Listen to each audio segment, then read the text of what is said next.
into the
Into the heart of conference play we go. A Saturday matinee on Long Island as the Stony Brook Seawolves continue their pursuit of conference perfection. It's round 2 between UNH and SBU. Glad you're with us inside Island Federal Arena. Rob Pavanelli, Johnny Wincott. No team has been able to knock Stony Brook off its perfect perch yet. UNH, though, came awfully close, needed overtime the first time these teams met. And you know what I really want to say, Johnny? I want to say Stony Brook women's basketball, top 25 in the country. What more do they have to do? 19 consecutive wins, 22 wins. In order to achieve that goal, though, they can't have any hiccups. Almost had one last time up in New Hampshire. Won in overtime. UNH led most of the game. Wildcats have been led all season long by Ashley Story, fourth leading scorer in the America East at over 16 per game. Yeah, the redshirt senior has been a constant for the Wildcats her entire career. At 6'3", she can finish inside with both hands, but can also step out and hit the three. She constantly draws double teams, and we'll certainly see them today from Stony Brook. UNH will need to knock down some threes in order to free her up and let her operate inside. Meanwhile, Caroline McCombs' club consistently getting contributions off the bench. It was Mackenzie Boucher's turn at UMass Lowell. Yeah, the bench play and the depth of Stony Brook has been an integral part of their success so far, and Boucher is a big part of that. An excellent low post defender and rebounder. Boucher can also finish around the hoop and knock down that 15-footer. She's coming off that big game, as you mentioned, 8 points and 10 rebounds. The 22-1 Stony Brook Seawolves getting their starting lineup announced here inside Island Federal Arena. They, of course, as Kaela Hilaire gets her jig on under the guidance of six-year head coach Caroline McCombs. Pav, the starting lineup remains the same when you win 19 straight games, no surprise. When things are going well, you do not change anything that you are doing. You eat the same, you go to bed at the same time, you take the same route to school, you continue to do what you do. On the other side, the New Hampshire Wildcats are at 7-14 this season, right in the thick of the America East at 4-5. A look at their starting lineup, which features 4 upperclassmen and the freshman Elena Delaruel. And this is a team that's playing very, very well right now for Maureen McGarity. Turning the corner in America East play has really stepped up their game. McGarity told us earlier in the week, trying to compete for a top 4 spot, looking to get that home game, at least in the first round for the New Hampshire Wildcats, a team that finished 7th in the America East last year. Their worst campaign in the 10 seasons under Maureen McGarity, only 6 wins. Well, they had a lot of injuries. They lost a lot to graduation the year before, so she knew it was a rebuild. But the good thing, a lot of the younger players got a lot of playing time and has really boded well into the season so far. Caroline McCombs, 109 wins under her belt here on the North Shore of Long Island, eclipsed that century mark earlier in the season, and she just keeps on going back-to-back 20-win seasons. Yeah, she may get to 200 by the end of this season. We're underway on the North Shore. Stony Brook winners, as we mentioned, in 19 consecutive games, 22-1, with the second best mark in the country. And the second longest active winning streak behind only Gonzaga, who holds that best mark. Haley Zeiss misfires from downtown. And you saw the quick double team on Nidhi Pagan. UNH will double her every time she touches the basketball. Stony Brook must capitalize from the outside. These two teams, in fact, have the last same opponent. Susie in the corner, a little strong. And the O-board provided by the guard Torres. And UNH, not a very good three-point shooting team. Only 24% from downtown so far this season. Stony Brook winners their last time out against UMass Lowell. New Hampshire, meanwhile, losers a week ago against UMass Lowell. Delaruel slipped it inside. Ahern missed the layup. India Pagan, the America East Player of the Week, for the 3rd time this season, has her first rebound. Yeah, well-deserved. What a sensational junior campaign India Pagan is having. UNH needs to capitalize on those bunnies inside. Good look inside. Ahern unable to connect. Hilaire, the floor general. That's a triple. Silky smooth left-handed jumper by Hilaire. What a boost she has been since transferring from Seton Hall to the Seawolves. Was behind the women's three-point line, just in front of the men's three-point line. Hilaire tried to pick up where she left off against UMass Lowell. A team-high 22 points and a season-high 9 made field goals in that game. Yeah, did not have a good one against University of New Hampshire last time these two teams played. They got great performance out of Annie Warren, who had a career-high 24. But Hilaire needs to bring it today. Story with the shot clock winding down. UNH's best three-point shooter off the mark. And this is where Stony Brook needs to capitalize in transition. Pagan draws the quick double. Not surprised, but she gave it away. Torres moving the other way. That was a nice cut by Clark. Pass was a little errant.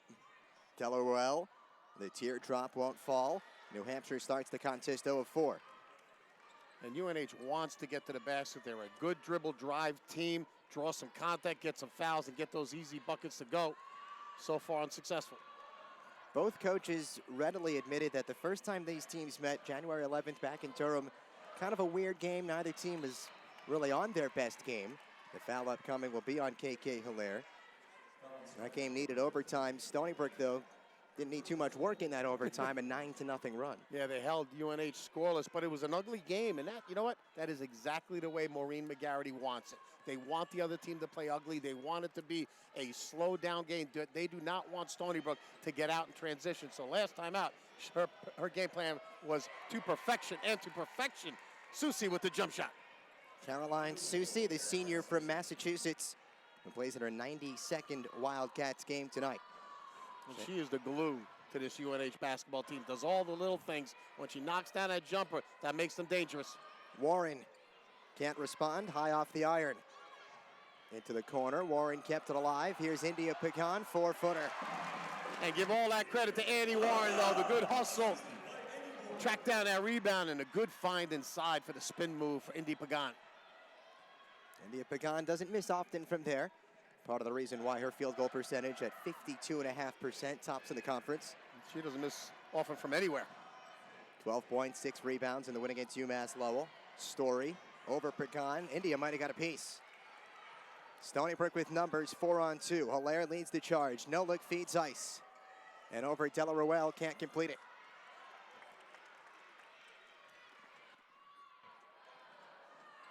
Hilaire tried the drop pass for Pecan. Another Stony Brook turnover, their third. That was a pretty good possession there for Stony Brook, but they came up empty. Got a couple good looks at the hoop.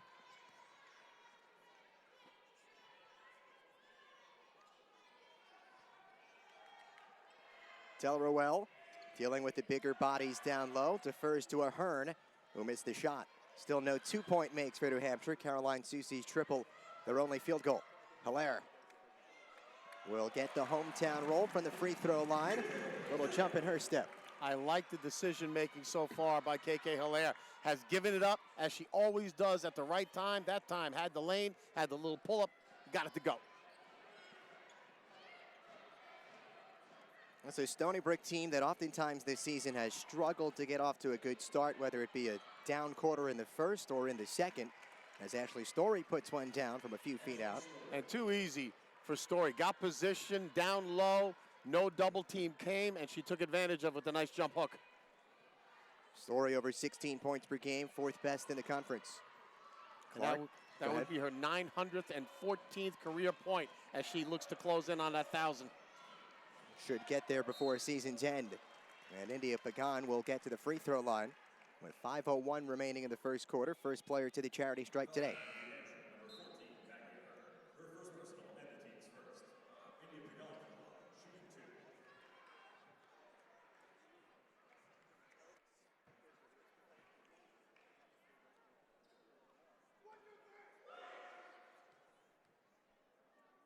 Pecan, a 72% clip at the free throw line this season. Told you about her field goal clip at 52.5%, better than any other player in the America East.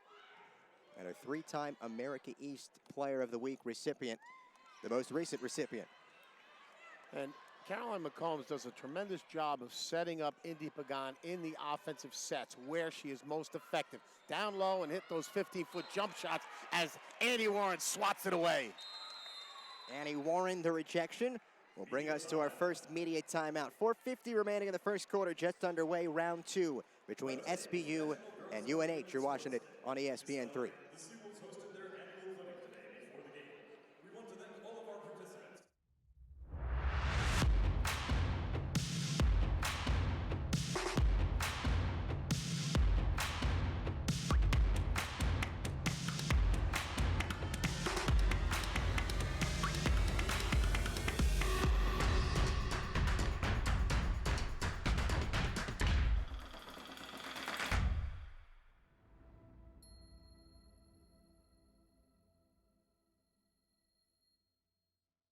Island Federal gives you great rates, but when you look closer, you'll see that Island goes beyond the rate to make banking simple, easy, and convenient. With over 1,000 surcharge-free ATMs on Long Island and more than 75,000 all across the country. That's more ATM access than 3 big banks combined. Island gives you the most ATMs and 0 surcharge fees.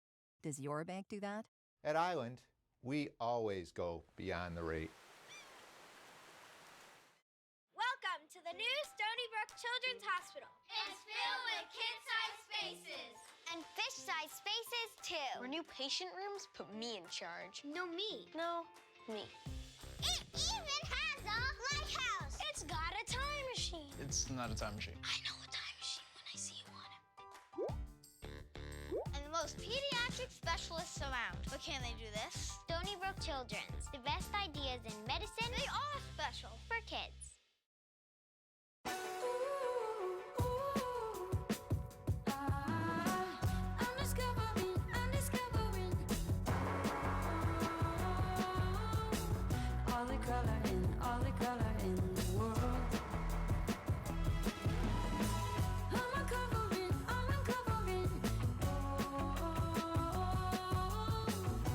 Bring color to life with the very best paint, only at your Sherwin-Williams store.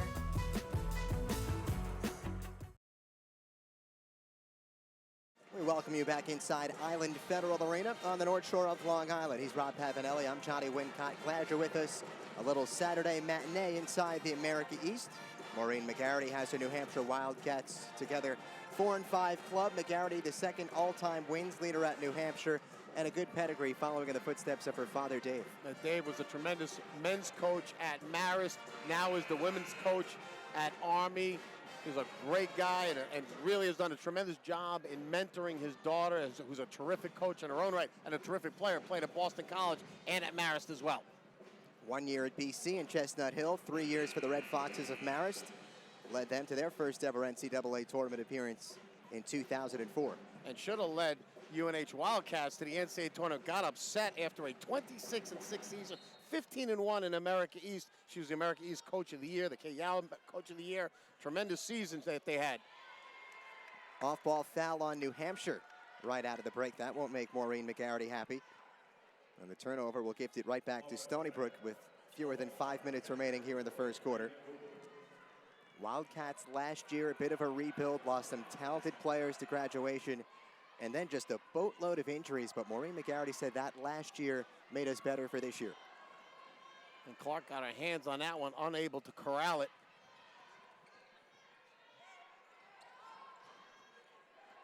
Ivy Gogolin has checked in for the first time.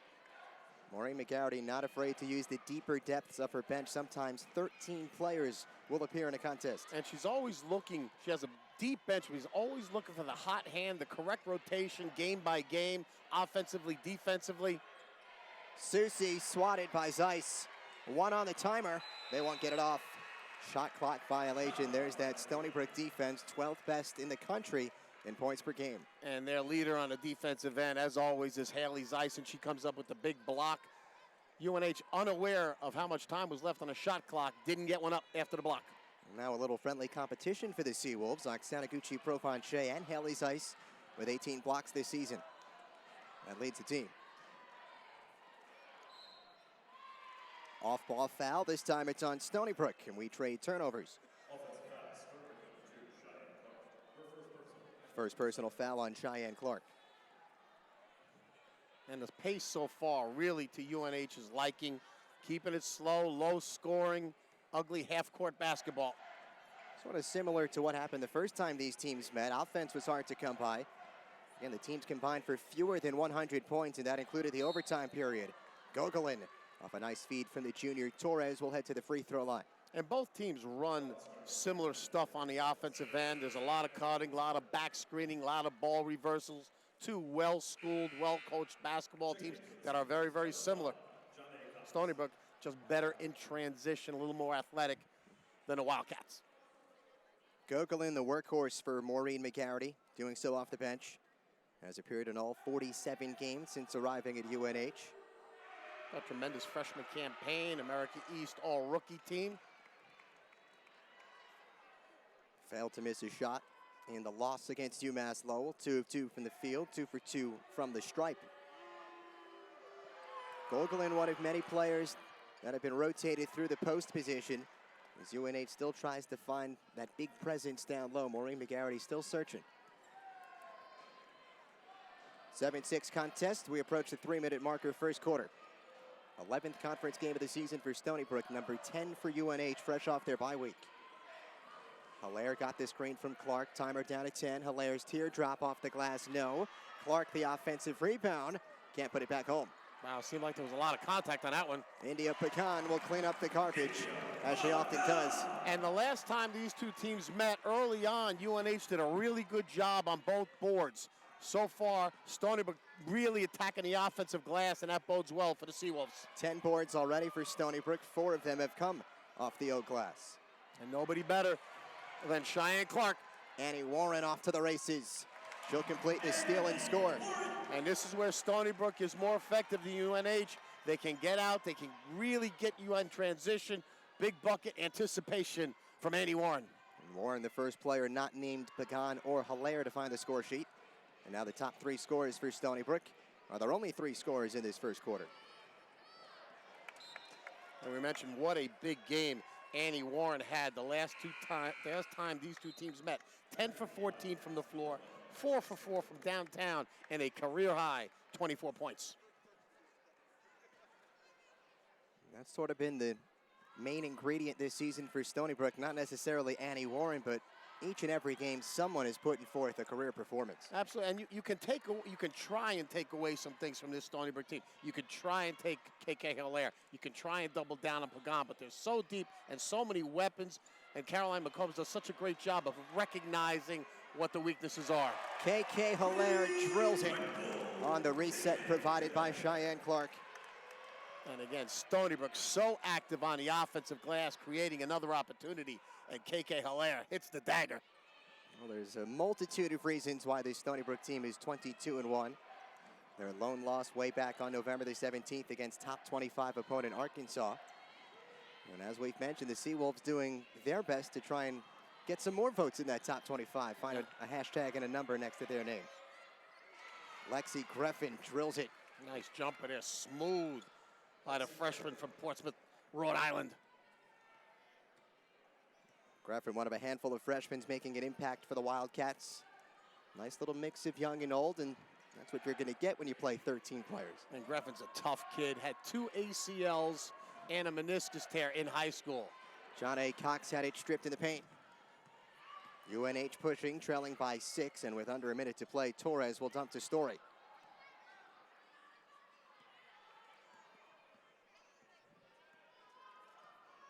Wildcats 3 wins in their last 5 games, but that does not include their last game, which was a week ago at UMass Lowell.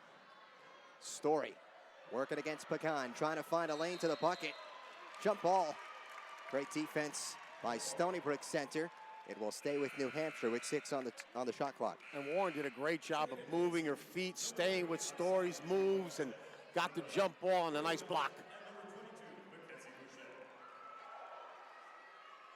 New Hampshire just 3 of 12 to start this contest, 25% for the field. Yeah, credit some really good defense right now by Stony Brook. They've been very, very active, getting their hands on passes as well as blocking some shots.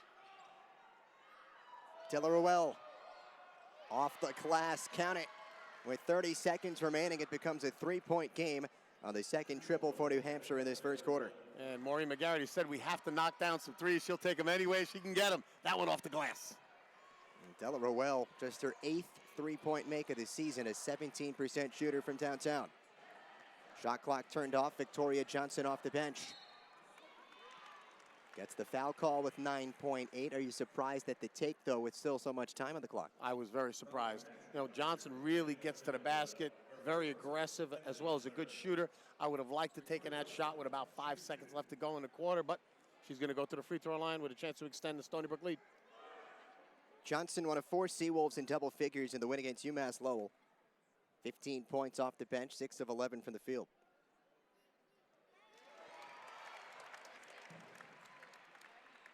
The transfer from Hines Community College. One of many making an impact off the bench this season for Caroline McCombs. Came in with a reputation as a tremendous shooter and has been a good shooter all season long. But her ability to get to the basket has been really impressive. She gets to the rack, gets to the free throw line, creates for herself and for her teammates.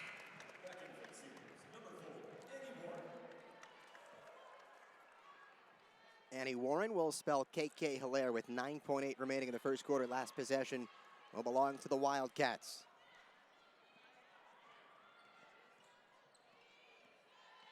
Torres. This is Bonet. She traveled with under 4 remaining, and Stony Brook may get the last shot after all. And you still have some time. You've got some athletic guards in a lineup. Look to push quickly. Inbound feed to Warren, had some trouble with it, and she will let this one bleed out. 16-11, Stony Brook over New Hampshire, 10 minutes down, 30 to go. Second quarter action coming up your way next. You're watching Seawolves basketball presented by Island Federal. They should.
We are getting you set for the start of the second quarter. Stony Brook and New Hampshire round 2 as we dive a little bit deeper into the America East Conference season.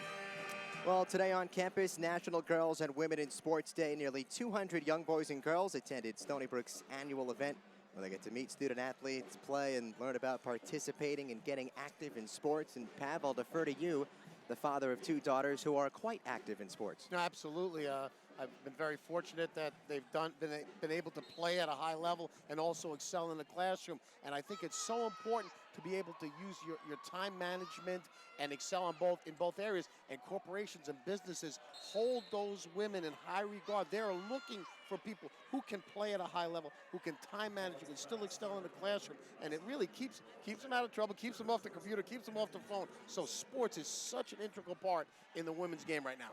And we have the luxury of talking to all the head coaches before the games. Caroline, of course, Maureen McGarity for this contest between New Hampshire and Stony Brook. And each and every coach expresses the same sentiment regardless of how the team is playing. I love my group, regardless of what's going on the court, off the court. This is just a great group of girls, and we hear that 9-10 times a year. And you're talking about 2 women who were excellent players in their own right, were able to manage the academics and the requirements at the collegiate level, and look how successful they have become. It's not an easy thing to do, Johnny, when you're practicing sometimes 2-3 times a week, 2-3 times a day, with her skills, your regular practice, your weightlifting, all of that stuff that is combined at the collegiate and even at the high school level, and yet you still have to go to class and maintain a high grade point average. And Caroline McCombs, a standout at Youngstown State. Maureen McGarity, as we noted earlier in the game, 1 year at Boston College, 3 fantastic years at Marist. where again she led them to their first NCAA tournament appearance in 2004. New Hampshire closes the gap to 3 with a pair of free throws by Ashley Story, their leading scorer. Johnson tunneling towards the tin. Will draw the foul at the baseline. And again, Johnson being aggressive, going baseline, using that quick first step of hers. With these two teams battling here on Long Island, New Hampshire and Stony Brook already done up in Durham. Gino Ford's club tripped up by the Wildcats 81-64. A good second half for the Seawolves up there, but the first half was tough and just couldn't climb out of that hole. And that goes to show you how tough the America East is on both the men's and women's side. That is a UNH team that Stony Brook handled easily here at home, and then travel up to New Hampshire and get knocked off. Tough loss for the men. A lot of parity inside the America East on both sides. Push off by Mackenzie Boucher. Our player spotlight at the top of the broadcast, deserving it after 8 points and a team-high 10 rebounds in the win against UMass Lowell.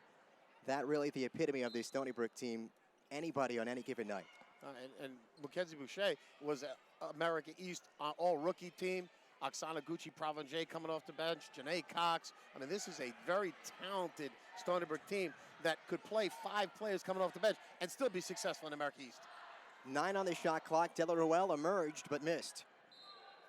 2 Wildcats go down at the baseline, and they'll also lose the basketball.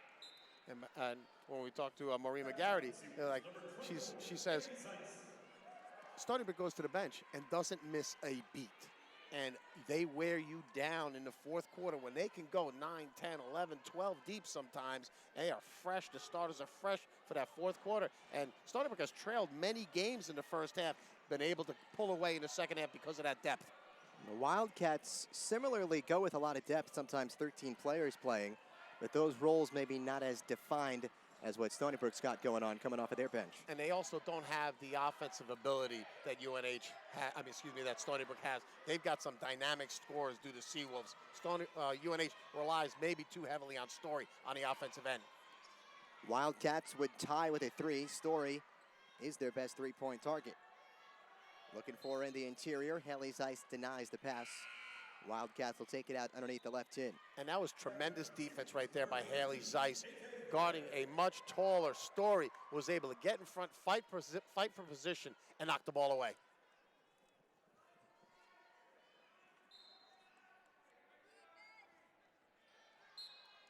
And the Wildcats continue to try and feed Story. Why not? 16.2 points per game. Last year was the conference's leading scorer to start the season, but kind of a fluky injury, broke her foot in a shoot-around, and that was it for the rest of her season. That was really tough for UNH and Maureen McGarry, their leader, their go-to player. Hard to replace someone of her caliber. Wildcats had struggles replacing a lot of players last year, whether it be via injury or graduation. Cheyenne Clark, the interception, gets it back for the one she gave up. And with under 8 to go, Hilaire tunneled to the bucket, and we'll take a quick UE back to the 3-point line. As she looks over to Carolyn McCombs, what do you want us to run right here? And that would be nice right there. KK Hilaire delivers. I'm not sure Carolyn McCombs said, hey, pull it back, get the handoff and knock down to 3, but certainly worked out nicely. KK Hilaire has not missed from downtown, 3 of 3. In fact, her only miss came inside the 3-point arc. She's got a game-high 11. Fresh off that 22-point performance against UMass Lowell. De La Ruelle has some space. Off to the left, and another board for Clark. Hilaire draws the foul on Elena De La Ruelle. Maybe not a bad foul by New Hampshire there, with Stony Brook running downhill. Yeah, Stony Brook definitely had some numbers. I don't know if it was intentional by De La Ruelle, but certainly a heads-up play.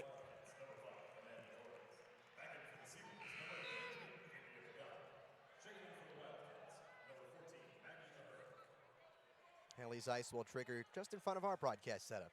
There we are, bottom right corner. That's Pav, me. How you doing? Pav's head was the shinier one. Hey, yours is getting shinier every time we do a game, my man. Interior feed denied by Story.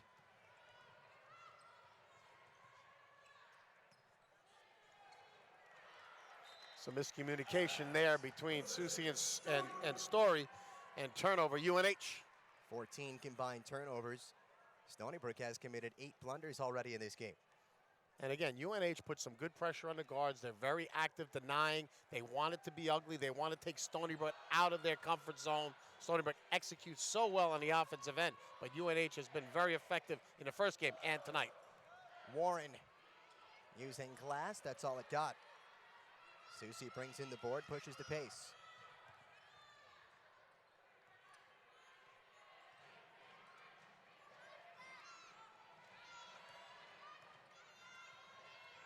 Susie tries again. High off the iron, brought in by India Pagan. Stony Brook with an 8-rebound advantage right now against the Wildcats. Pagan trying to show some range, left it short. So provide SBU with another chance. And a clean shot clock right here, a little pick and roll. Hilaire kick out Zeiss, the three in the corner. There was some contact there. And the rebound eventually scooped up by Maggie Ahern. Pace picking up here with 5:50 remaining in the second quarter. Ahern will head to the free throw line, the 6'2" junior from Massachusetts. And Ahern been playing real well of late, the transfer from Providence. You have to respect her ability to shoot that 15-foot jump shot as Pagan chased her out, the pump fake, and the drive to the basket. They're going to call that one on the floor as it'll remain Wildcat basketball. Fourth foul on Stony Brook. One more will put New Hampshire in the bonus here in the second quarter. And that certainly was an important key for Carolyn McCombs. They want to stay out of foul trouble because UNH is a good free throw shooting team that likes to get to the line. Brooke Kane delivers the triple. Another freshman. And has not hit a lot of threes, only 2 for 13, but that time pure. Third three-pointer for the Wildcats on 7 tries. Nothing better than coming off the bench, fresh, catching the basketball, knocking down a 3 for the confidence. It's a team that shoots under 30% from downtown. KK Hilaire will hit from uptown, and a 5-point Stony Brook lead. And KK Hilaire has come to play today. We talked struggle a little bit last time these two teams played. Not struggling tonight. 17 of the 21 have come from Stony Brook's top 2 scorers, India Pagan and KK Hilaire. 10 on the shot clock. Susie defended by Zeiss. Susie chucks it up, and it rolls down. They say her foot just behind the line. It's a triple, her second. Really nice pull up there by Susie. Stopped on a dime, elevated, shot the jumper with hands in her face, knocks it down. She's taken 5 shots in this first half. All 5 are threes. Hilaire recovers by the midcourt stripe. Got a jump in her step. The teardrop won't go off glass. And an offensive foul on Hilaire. And I looked at all 3 officials, and I think all 3 of them had a different call right there. But it's going to be a charge on KK Hilaire, and I think they got it right. And that'll be her second personal. Christopher Poles, John Capolino, and Deanna Blankenberg, our 3-person officiating crew. With 4:25 remaining in the first half, we step aside one final time. Stony Brook and New Hampshire, 2-point contest here on Long Island.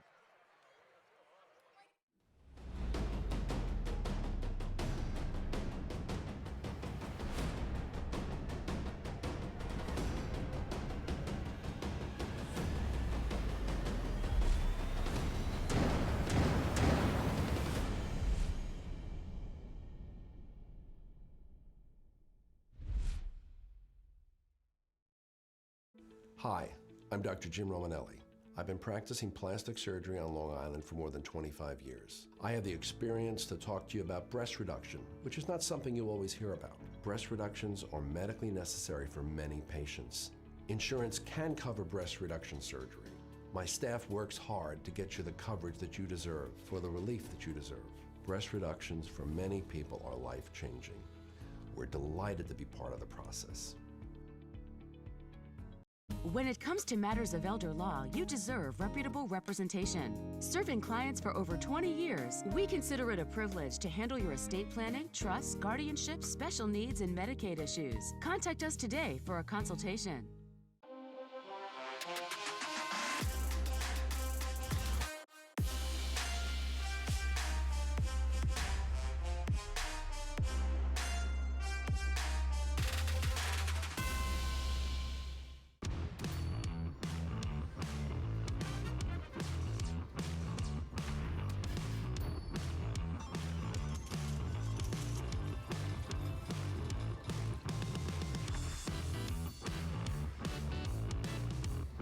Welcome to Long Island's only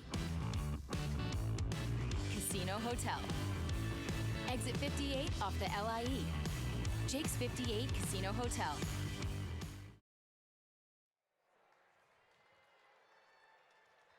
Round two between Stony Brook and New Hampshire. 4:25 remaining in the first half. Stony Brook, the narrow 3-point advantage. We told you no team has been able to knock Stony Brook off its perfect perch in conference play this season, 10-0. But Pat, UNH came awfully close the first time these teams met. They certainly did, and they're using the same game plan, the same MO tonight. Make it ugly. Last time these two teams met, a combined 40 turnovers. 40. Tonight, they already got 16 between the two. At the half, the last time these two teams played, it was 15-13 UNH. A little bit more high scoring tonight, which bodes well for Stony Brook. But again, a similar type game. What's been different this time around? I know both coaches shared the same sentiment talking about that game on January the 11th. It was just a weird basketball game. Well, I mean, when you only score a combined 28 points in the first half, that's going to be a weird basketball game. They did not shoot the ball well. Stony Brook a little tired. They had played a lot of games leading up to that game and were out of sorts, as both teams were a little bit out of sorts. Did not shoot the ball well. UNH 16 for 55. Stony Brook 21 for 53. Obviously, the big difference was the 9-0 run in overtime, which led Stony Brook to the victory. It's the 45th all-time meeting between Stony Brook and New Hampshire. Narrow advantage for the Wildcats, 26-18. Our score was 21-19. They've taken 1 point off the Caroline Susie three-setter. Foot was indeed on the line. This is Susie, this time definitely a 2. Results in nub. Annie Warren pushing the pace. Puffy pink hair and all will back it out towards the Sea Wolves logo. I might go with that look one of these days. What do you think? Hey, new technology, it's 2020. I might join you. Zeiss threads the needle to Pecan. Missed the 10-footer. UNH sticking around with under 4 to play first half. Maureen McGarity said, yeah, we know everything Stony Brook does well. They defend well, they're deep, they're athletic, but we match up pretty well against them. They certainly do. They've got quick guards, they've got some size, they rebound the basketball well, they usually take care of the basketball. So this is a good matchup between these two clubs.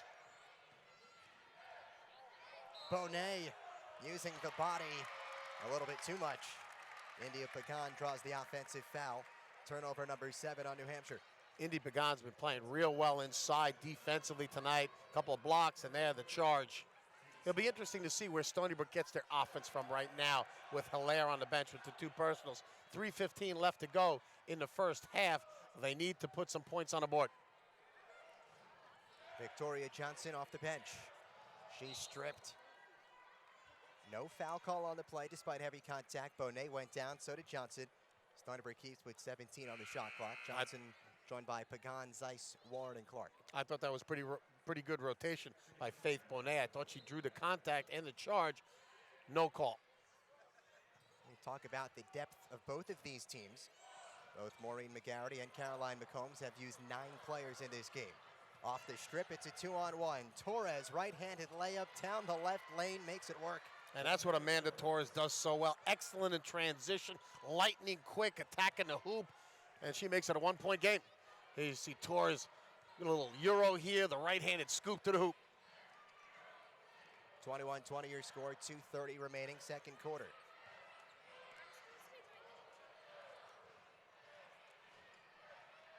Johnson off the dribble again. She's rejected at the rim. Ashley Story. And Story's done a nice job inside as well, defending the paint and a rim. Johnson really aggressive going to the hoop. The last 3 possessions for Stony Brook with nothing to show. Stony Brook scoreless over the last 2 minutes and 30 seconds. It'll remain that way. And New Hampshire will get the ball despite most of the Stony Brook players thinking otherwise. Referees are going to convene. 3-person officiating crew, Christopher Poles, Deanna Blakenberg, and John Capolino. And Stony Brook will get the ball back. Much to the chagrin of Maureen McGarity. She got a up close and personal look at that basketball, which kind of grazed right over her head when it went out of bounds. I think the officials now just smoothing out the timing here with 2:23 remaining second quarter. I'd have to think the shot clock might be ticked down a few. KK Hilaire with 13 of Stony Brook's 21 points. Not on the court here in the final stages of the first half.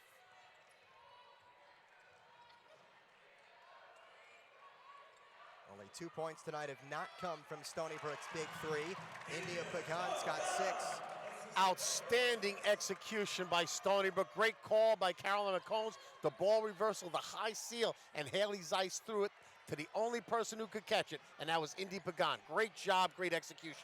7 rebounds in the first half for India Pagan. She's also called for another foul. That is her second. And it puts New Hampshire to the free throw line with fewer than 2 minutes remaining. Mackenzie Boucher will replace the America East Player of the Week. And now Stony Brook, 2 minutes left to go in a half, will have Indy Pagan and KK Hilaire on the bench for the rest of the way. Amanda Torres, the junior local product from New Hampshire, fouled out last week in the game against UMass Lowell. Just 7 points on 2 of 7 shooting. Third leading scorer for the Wildcats. One of many players who Maureen McGarity said last year with that down season received an uptick in minutes and really pushed her a little bit toward this season. No question about plays with a lot of confidence. Had a nice game against Stony Brook. Last time these two teams played, she had 14 for the Wildcats. This time a New Hampshire foul, their 4th. One more puts Stony Brook into the bonus. Into a stop and go second quarter. A first half that has featured 18 turnovers, 11 by Stony Brook, 7 by New Hampshire, and 15 combined fouls. Just like Maureen McGarity wants it to be. Slowed down, sloppy, ugly, a lot of stop and go. Don't let Stony Brook get in rhythm. Final 100 seconds, Johnson again on a collision course to the cup, right back to the free throw line.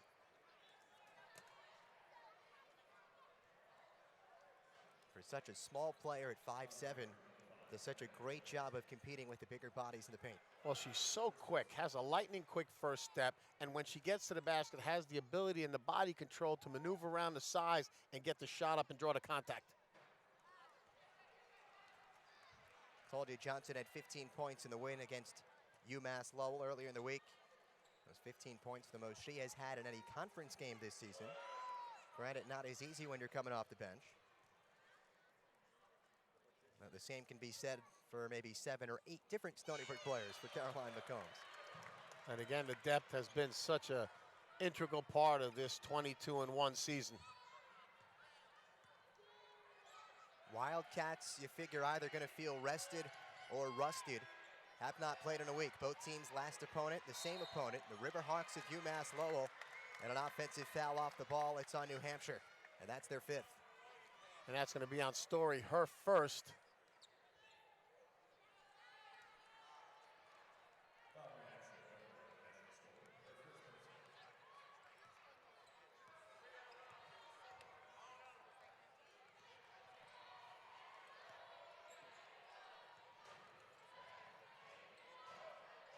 Of the players that are on the court right now for Stony Brook, only 4 points tonight, make it 6. Big bucket there by Warren. Pull-up jump shot in the lane. Nice move by the sophomore. The Atlanta, Georgia native who has started each and every game this season for Caroline McCombs. Story gave it up to Ahern. Defended by Clark, slipped by her and finishes with the left. Back to a 2-point game. Beautiful move there by Ahern. She can use both hands. That time, nice little jab step and a finish with the left. An 11-second difference between game and shot clock. Stony Brook can't hold for the final shot. Johnson off the Clark screen. Into the lane, draws another foul. It's the 4th time in this quarter alone that Victoria Johnson has drawn a foul. Now she has given UNH fits so far with her quickness, her ability to get to the basket. UNH really wants to go out and pressure guards. They may want to take a little step back off of Victoria Johnson and contain her because she has been very aggressive.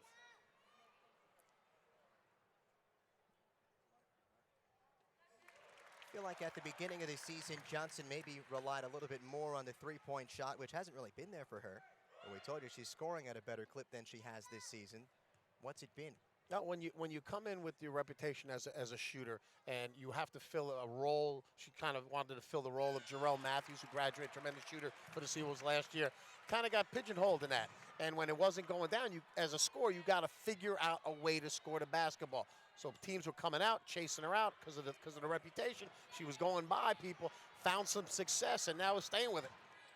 Johnson 5 points in this first half. They've all come at the free throw line. Johnson trying to defend Torres into the lane. More free throws upcoming in this first half. They'll be for Amanda Torres, the junior from Hudson, New Hampshire. I think she drew the foul on Victoria Johnson. Said, "You're going to go by me, I'm going to go by you." Any foul you can draw, I can draw better. Absolutely. Torres, lightning quick in her own right, the junior out of New Hampshire, gets to the basket. Told you she had only 7 points against UMass Lowell until that performance. Had been in double figures in 7 straight games. Already with 5 points, 5 assists, and 2 rebounds in this first half.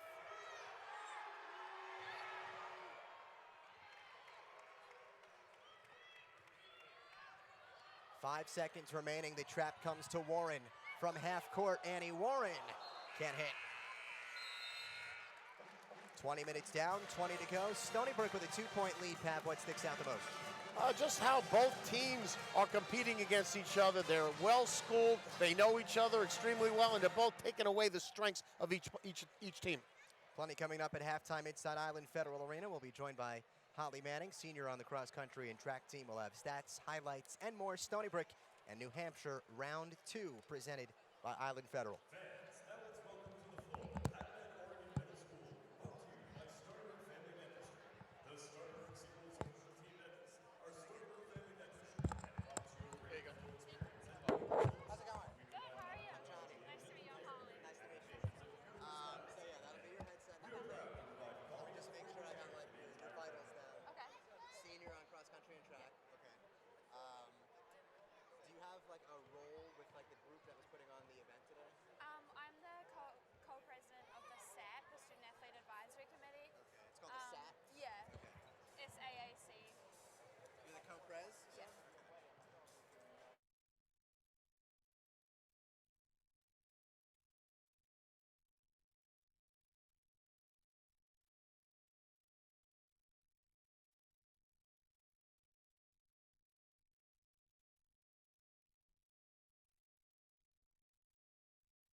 Okay.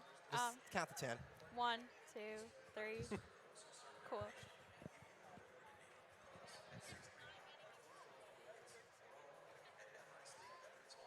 I'll just move it. Got you. So zoom in. He says tilt up and zoom in a little. A little bit.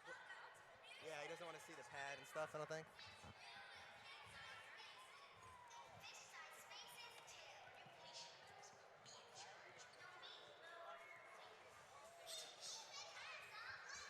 Halftime inside Island Federal Arena. Stony Brook over New Hampshire in round 2 by the narrow margin of 28-26. We're joined by senior cross-country and track member Holly Manning. Holly, thank you for making some time for us today. No problem. You're also the co-president of SAC, and on today that holds a little bit more worth. Can you tell us a little bit about that? Yeah, so SAC stands for the Student Athlete Advisory Committee, and basically we're just liaisons between our teams and the America East Conference. So we organize like a lot of volunteer opportunities with the community and everything. So today we had National Girls and Women in Sports Day.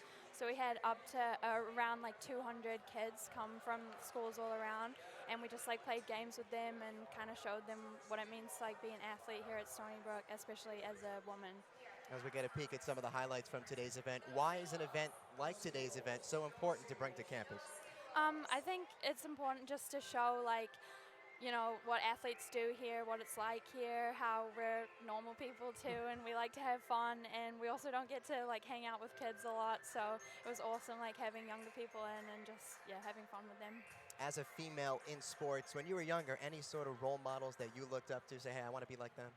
Yeah, I like love Emma Coburn. She's a runner, steeplechaser, Jenny Simpson, and then more recently, Megan Rapinoe. She's awesome. I think what she's doing for athletics in general is so cool. So we're joined by Holly Manning, a senior on Stony Brook's cross country and track team. We've mentioned all the things that are going on today, National Girls and Women in Sports Day.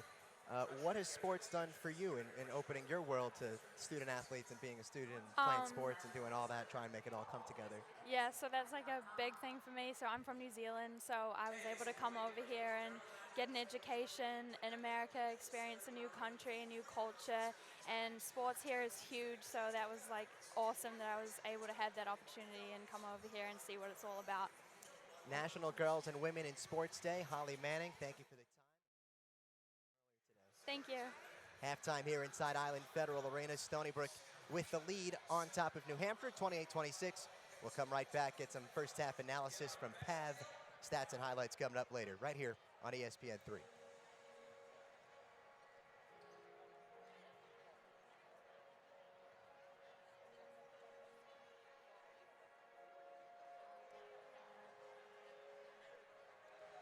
Cool.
Halftime inside Island Federal Arena. Stony Brook, the 28-26 lead over New Hampshire, round 2 between the Seawolves and Wildcats. So I told you, the first time these teams met, they went to overtime. Rob Papinelli, Johnny Wincott. This time, kind of a similar first half, a little bit sloppy, and it stayed close most of the way. And it certainly looks like we're headed towards overtime again, Johnny. These two teams match up very, very well. It's an ugly game, a lot of turnovers. I am impressed with Stony Brook's ability to go to the glass. That's been a big key. They only have a 2-point lead. They have to convert a little bit better. And on the other side, UNH has to knock down some threes in order to win this basketball game. You know, the target will always be on Stony Brook's back. Nobody yet knocked them off their perfect perch. A 10-0 record in America East play. The game, though, just as important for New Hampshire right now. Stuck in the middle of that traffic. Maureen McGarity says we want to be in the top 4. And they certainly can get there. They've got the talent, they've got the depth, they've got the premier player inside with Story. So they've got the ability. They have to continue to play defense the way they do. They just have to improve on the offensive end in order to get into that top 4. Stony Brook 28, New Hampshire 26. We'll step aside one final time, come back with stats and highlights to get you set for half number 2 inside Island Federal Arena on ESPN 3.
We are getting you set for half number 2 inside Island Federal Arena. The 10-0 Stony Brook Seawolves, the 4-5 New Hampshire Wildcats, trying to knock off Stony Brook for the first time in the conference season.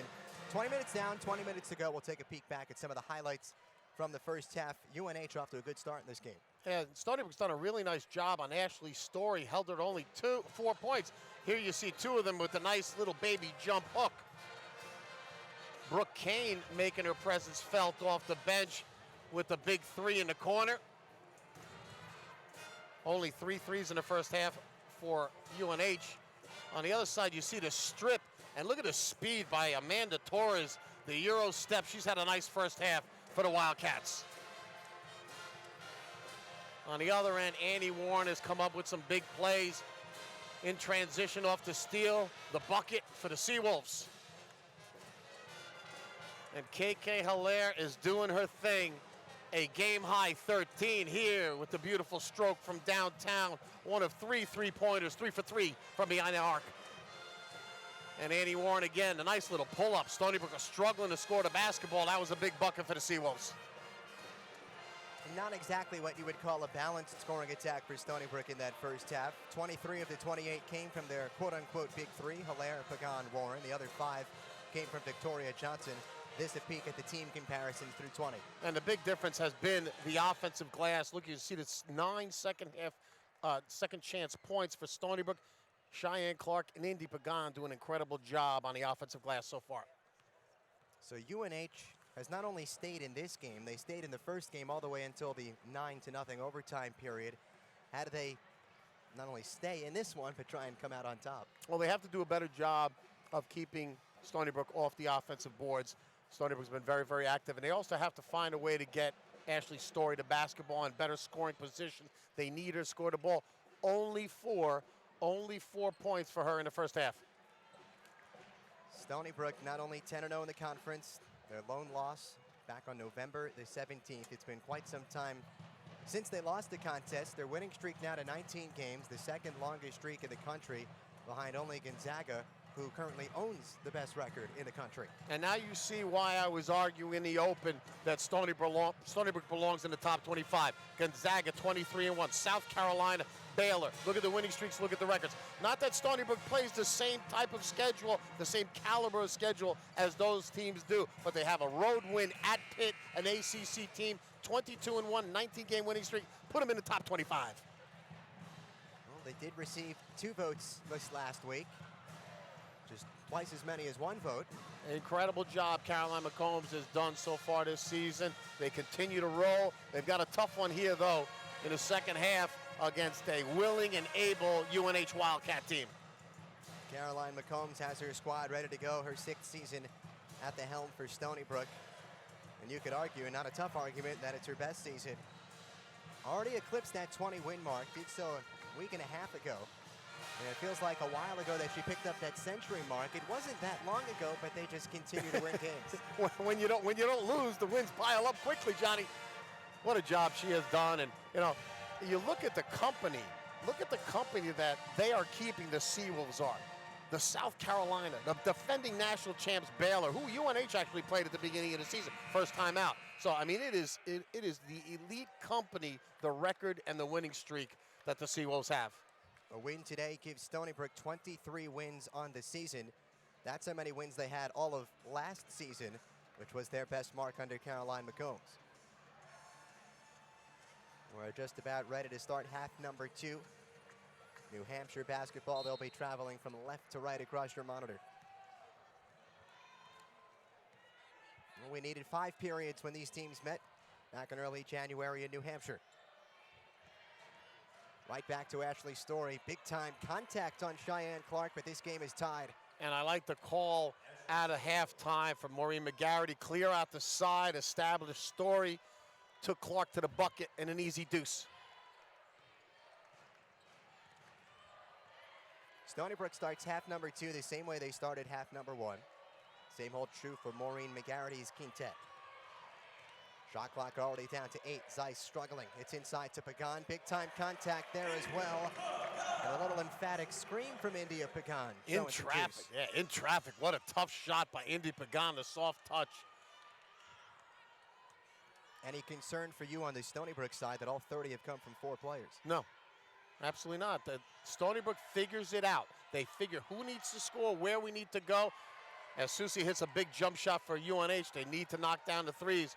But again, any given night, Stony Brook has the weapons to win basketball games, and Carol McCombs is going to establish and find where those weapons come from. Meanwhile, it's a different Caroline making an impact. It's Susie. Gives New Hampshire their first lead at 31-30, her 3rd triple. Clark can't counter with the layup. And that's a bucket that Cheyenne Clark needs to get home. That was an easy basket, a nice look inside. Entering the contest, Susie was 3 for her last 19 from downtown. This time, Susie the time. Story picks up 2 more. And again, excellent execution by UNH, finding Story where she likes to score the basketball on that right post with no weak side help. Ashley Story over 16 points per game, tops for the Wildcats. Only 3 players in the conference score more points than she does.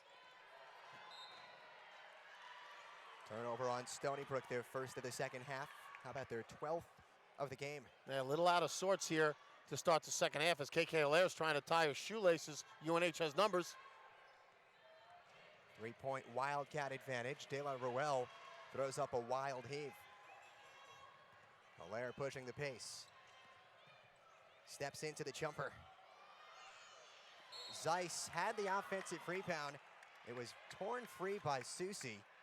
The foul will go on Susie, and she's holding her right shoulder. And I'm going to take Haley Zeiss in just about any of those situations. If there's a tie-up or a loose ball, Haley Zeiss is coming up with it.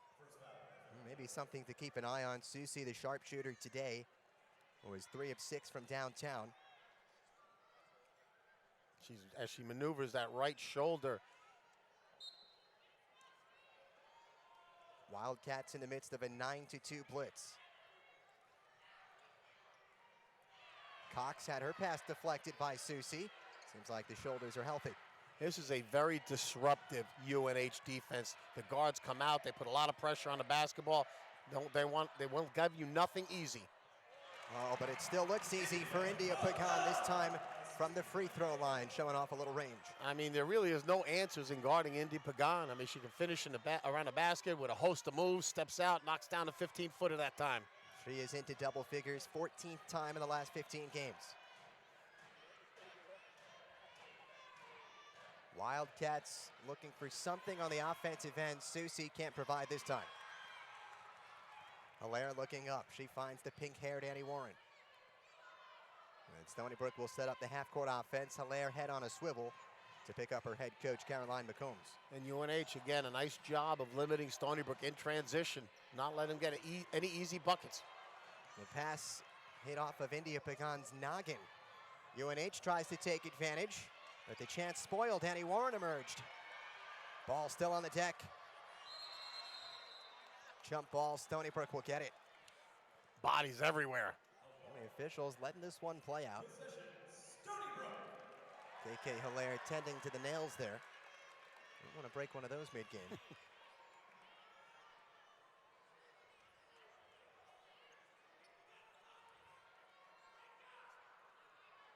Not sure what the officials are discussing here. John Capolino, Christopher Poles. Seemingly settled whatever the issue is. Cheyenne Clark awaiting the inbound.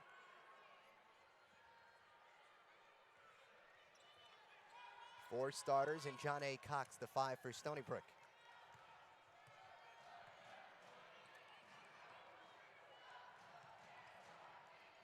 Hilaire slipped into the painted area, had it stripped. And that is the 3rd time that a Seawolf has gotten to the basket with a lane and some good hands by UNH knocking it away. Stony Brook team that only turns it over 14 times per game. They coughed it up 11 times in the first half alone.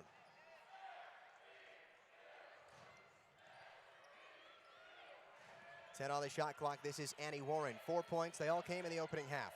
Tough 2. Got only rim. Cheyenne Clark emerges with another offensive rebound. And with a host of Wildcat bodies surrounding her, she comes out with it. No points yet for Cheyenne Clark, but she's got 8 rebounds. She may have a chance here at her first bucket. Clark misfired.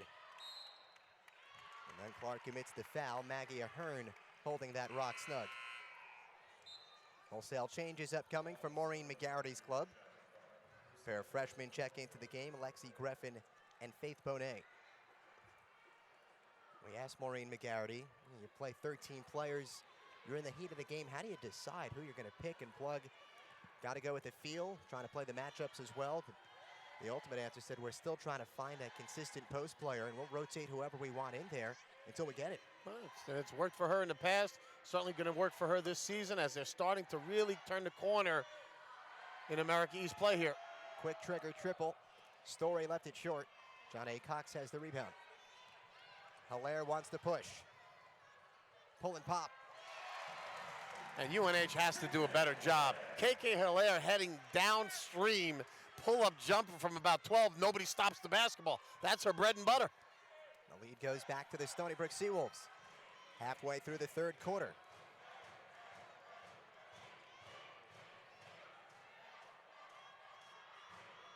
Susie slipped past Cox. missed the two-pointer. Story ripped it free from Clark and puts it back in. And that is something you don't see often, somebody getting a rebound with Cheyenne Clark in the neighborhood.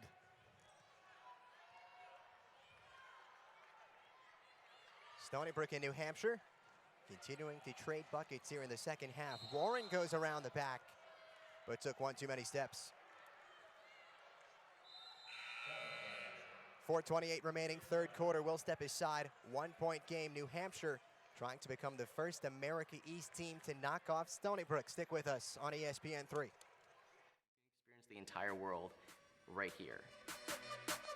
Here at Stony Brook, the faculty treat students more like professionals. Stony Brook helped me go further faster because I was able to get my bachelor's and master's in 5 years, and that helped me land my dream job. There is that something for you out there if you're willing to go and find it. Coming together and feeling that sense of school spirit, that is one of my favorite experiences. From the moment you step into Stony Brook's door, they are already encouraging you to do research and meet with professors. There's more we can accomplish together than we can apart. At the University of New Hampshire, we live every day on the edge of a new possibility. We see beyond obstacles, we embrace challenges, and discover new ways forward. We do some of the world's most ambitious research. We're keepers of a spirited community built on collaboration and inspiration. Our goal isn't to make headlines, it's to make change. Join us here at UNH, the state's flagship research university. We are H2M Architects and Engineers, the largest architectural and engineering firm on Long Island, with 7 offices throughout New York and New Jersey. We are over 460 employees dedicated to developing and enhancing the communities we serve. We are architects, engineers, planners, designers, inspectors, surveyors, and scientists creating innovative solutions. We are committed to fostering the personal and professional growth of tomorrow's workforce. Together, as one team, we go far beyond the services we offer to provide our clients with creative solutions. We are a proud sponsor of Stony Brook University. Go Seawolves! Go Seawolves! Go Seawolves! Go Seawolves!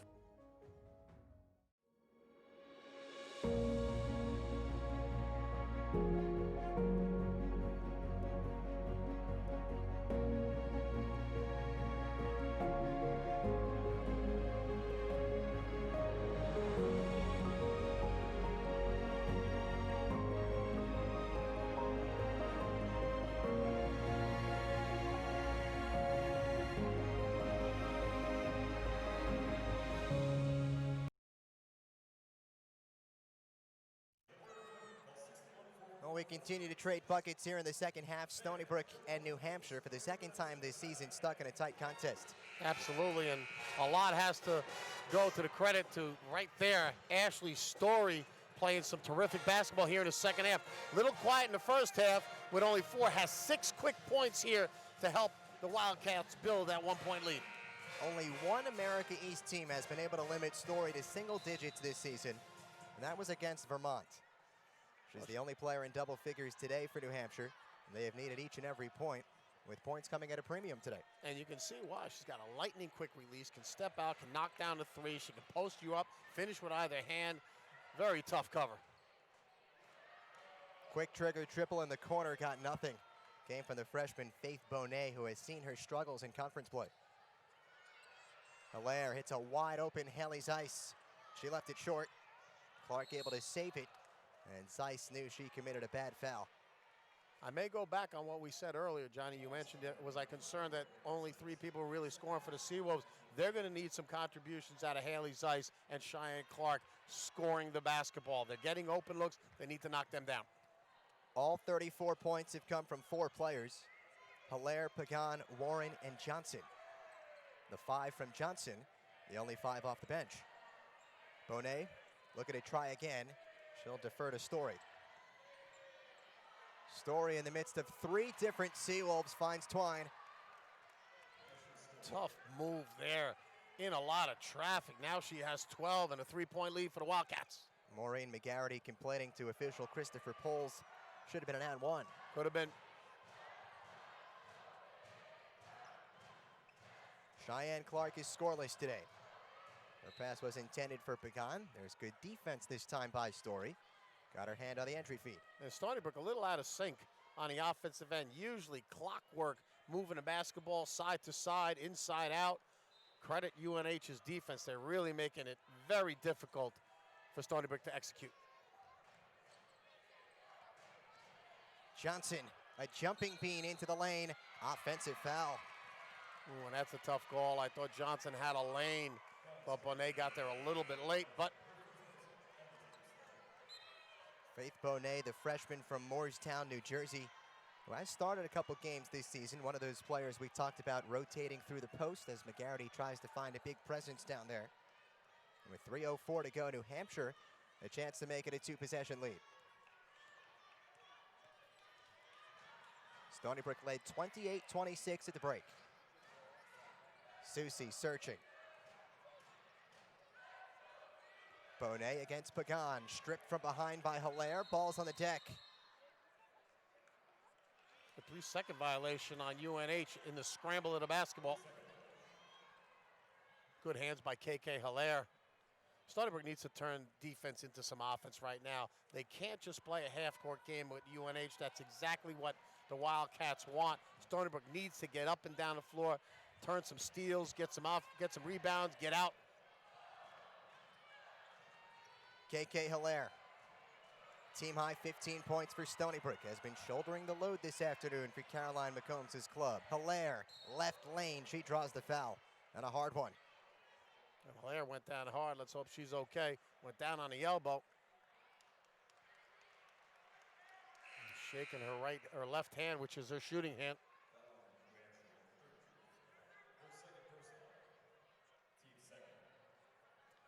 A transfer from Seton Hall. Her lone season with Stony Brook, their floor general. Chance to make it a 1-point game with 2:22 remaining in the third quarter. For Stony Brook today, outside of the big three, they are 0 of 8 from the field.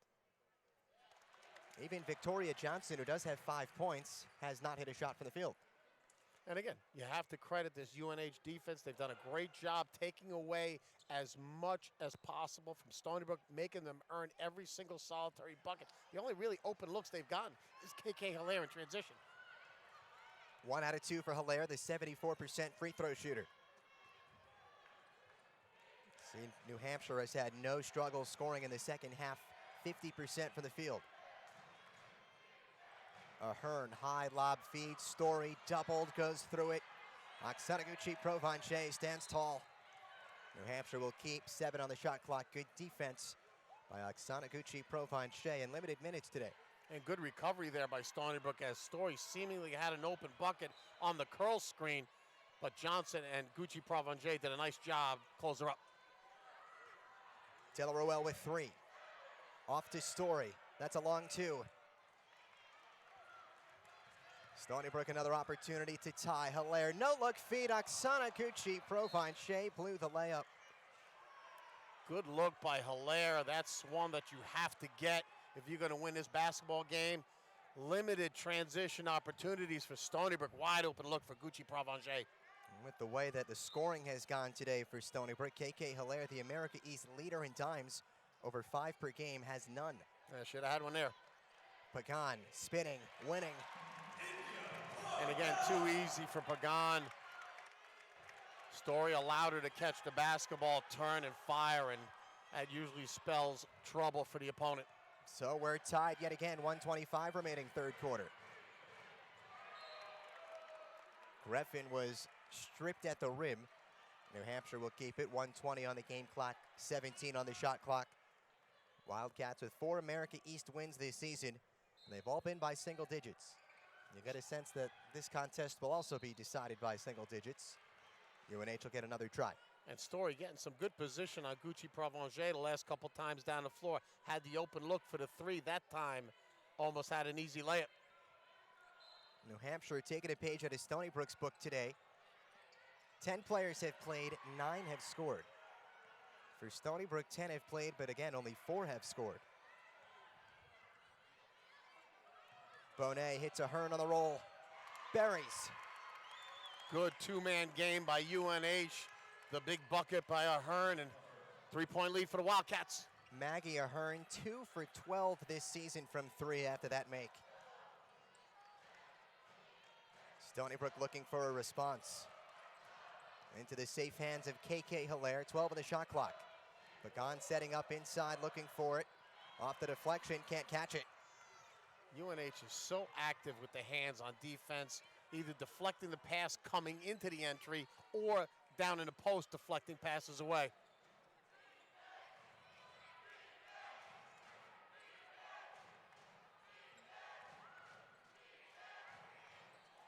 Oksana Gucci-Provence, her team leading 19th block, and it should have been 2 for Griffin.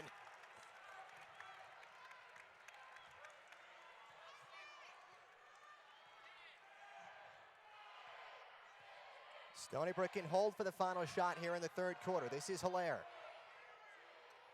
Through a bevy of defenders, can't get it to fall, and New Hampshire, at the end of 3 quarters here on Long Island, will take the lead into the fourth. Round 2 between the Seawolves and the Wildcats concludes next on ESPN3.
Getting you set for the start of quarter number 4 inside Island Federal Arena. The Stony Brook Seawolves 1 win away from matching the best record in the country, but also 10 minutes away from their first loss in 83 days. No, and again, you look at the teams, the elite company that they are in, 23-1, 22-1, 22-1, 21. I mean, it's an unbelievable job Kyle McCombs' team has done. But as you mentioned, 10 minutes away from all of that going to wayside and all the things we talked about, top 25 votes and entering in there. They have to figure it out on the offensive end. They have to figure out a way to get Indy Pagan involved, get some open looks for Kaela Hilaire. But as you mentioned several times in the broadcast, they've only got 4 people who scored the basketball tonight.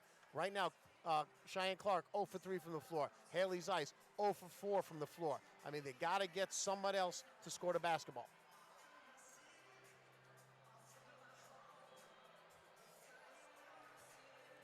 Stony Brook needed overtime to defeat New Hampshire the first time these teams met on January 11th in Durham. This time around, we'll find out over the next 10 minutes if any more minutes are necessary in a 39-37 game. Pat, you just had some knowledge imparted to you by our three-person officiating crew. And there was an incorrect score posted earlier. They have it adjusted. It is now 39-37 UNH.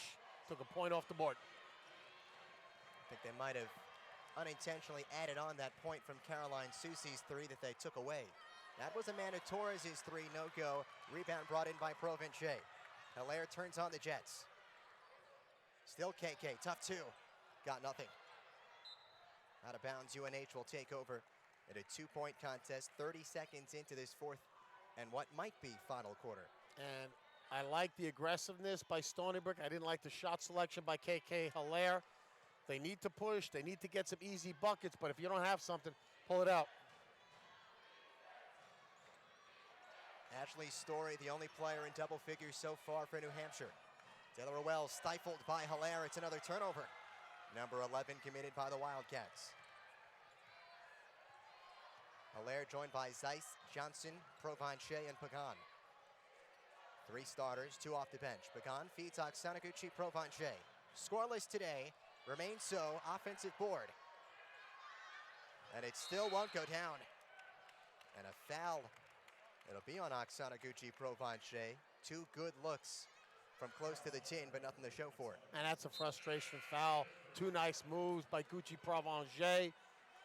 Unsuccessful, and tried to get her third rebound and commits the foul. How do you try and get the non-big three sparked on offense? Well, that was a good post-up right there by Gucci Provencher. Good call by Carolyn McCombs. Thought she had a mismatch down low, but two good looks. Didn't get them to go. Seawolves have only scored 9 points since halftime. Story rejected at the rim by Pagan. And that's the second or third time that UNH has run that set, and Story has been open every single time. 13th rejection of the season Here by you see India Pagan. Story wide open, some good rotation there by Pagan. Three-pointer high arcing and off the mark by Griffin, and a foul on Ashley Story. First New Hampshire foul here in the fourth quarter. Mentioned the Wildcats at 4-5 in the America East, wed right into the middle of the 9-team conference. Stony Brook right now on their perfect perch at 10-0, trying to run the table heading into the America East tournament. They've already clinched their spot in the America East tournament, guaranteed that they won't be the last place team. Oksanaguchi Provencher will give it another try. It's still no go. And that could have been over the back on a Hearn as Pagan had position. Gucci Provencher now 0 of 3. Victoria Johnson has failed to hit off the bench also. Griffin in and out. Good look by the freshman. And another foul on the rebound on New Hampshire, their second. And points are hard to come by right now for both teams. In and outs, easy buckets rolling around. 2 minutes and 15 seconds into this fourth quarter, neither team has scored. Not a ton of points put up in the third quarter either. And hockey line changes coming in and out for both teams. I was going to say, wholesale changes. Better be careful, get stuck with too many women on the court. Have you done hockey before, Johnny? Oh, for sure. Easy, hard? Nothing's easy, Pat. You just make it look so easy. That's the job. Johnson. Boucher screaming in for the offensive rebound. New 20. Gucci Provencher on the reload. And the shooter will keep on shooting to try and get out of the slump. Stony Brook needs to get the ball in KK Hilaire's hands. Let her create for herself. Get some high screens for her. Get this offense going. India Pagan on the bench right now for Caroline McCombs. Meanwhile, it's Maureen McGarrity's offense at work. Torres into the lane. Rejected by Oksanaguchi Provencher. Stony Brook 3-on-1. Hilaire to Johnson. That's stuck underneath the bucket. Johnson will go to the free throw line. 7:01 remaining fourth quarter. And as you mentioned, Victoria Johnson figures out a way, even at her size, to draw the contact. Great block by Gucci Provencher, and Stony Brook off to the races. Numbers here. And Johnson draws the contact.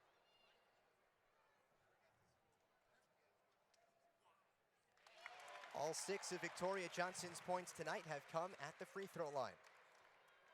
He's only taken one shot from the field.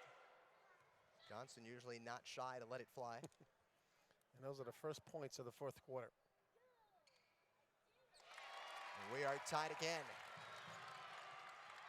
First one to 50. Maybe 51. Last time out, it was a low-scoring game, as we mentioned, 53-44 in overtime. That was a 44-44 score at the end of regulation. New Hampshire never scored in overtime. Susie left it short.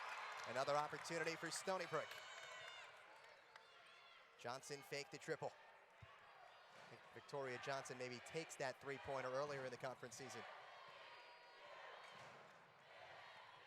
Hilaire, the leading scorer tonight for Stony Brook with 16. Johnson will let fly. It's in and out. Some contact. Johnson wound up on the seat of her pants. And that's a good look. That's when Stony Brook will take that every time down the floor. A lot of energy inside Island Federal Arena with a 19-game win streak on the line. Annie Warren gets her hand in the way.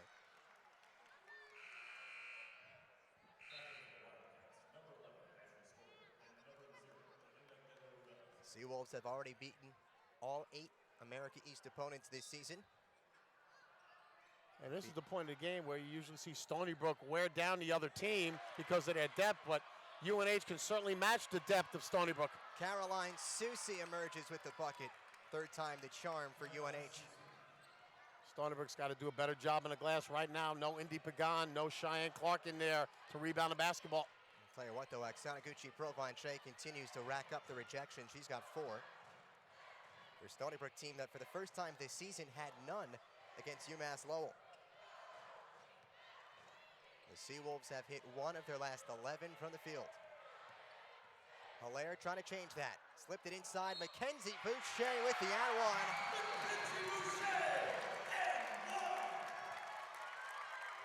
And our highlight player comes up with a big-time bucket and highlight to tie the basketball game up. KK Hilaire with the beautiful drive and dish off the high screen. Can't keep her in front of you. No look inside, and Boucher gathers it up and puts it in. Boucher fresh off the 8-point, 10-rebound performance. Could argue her best of the season at UMass Lowell. She completes the 3-point play. Stony Brook goes back in front. And in this game, some breathing room, 1-point lead.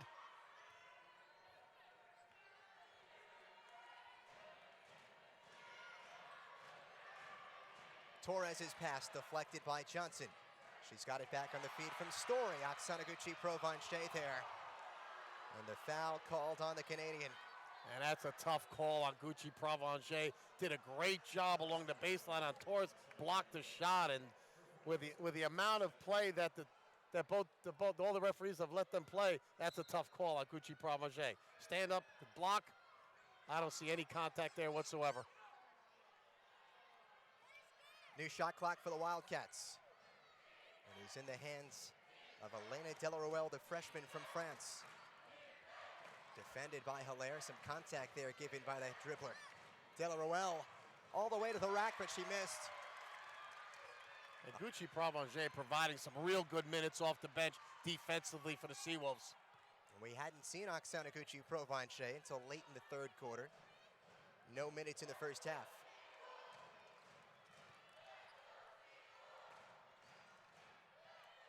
Victoria Johnson, hard to the cup. Got her own rebound. Oksana Provence on the reload.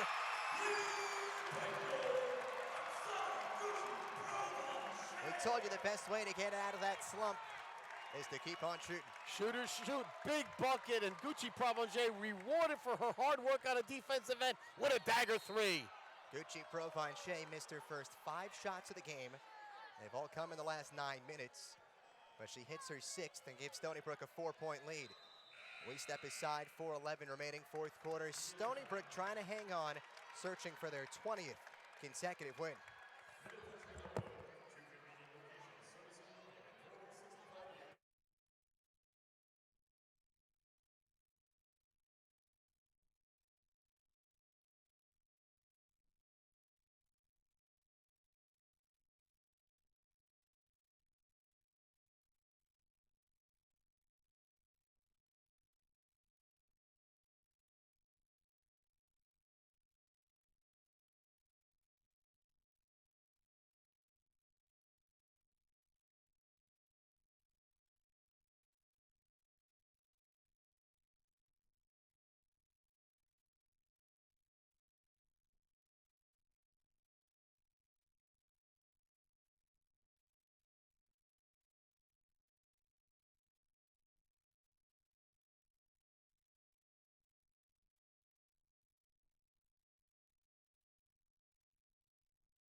Stony Brook Seawolves 4 minutes and 11 seconds away from their 20th consecutive victory. As we take a look at Oksana Gucci-Provencher's triple. If at first you don't succeed, try again. Getting it done on the defensive end, this time on the offensive end. Oksana Gucci-Provencher with the 3. 45-41 your score, 4 minutes to play.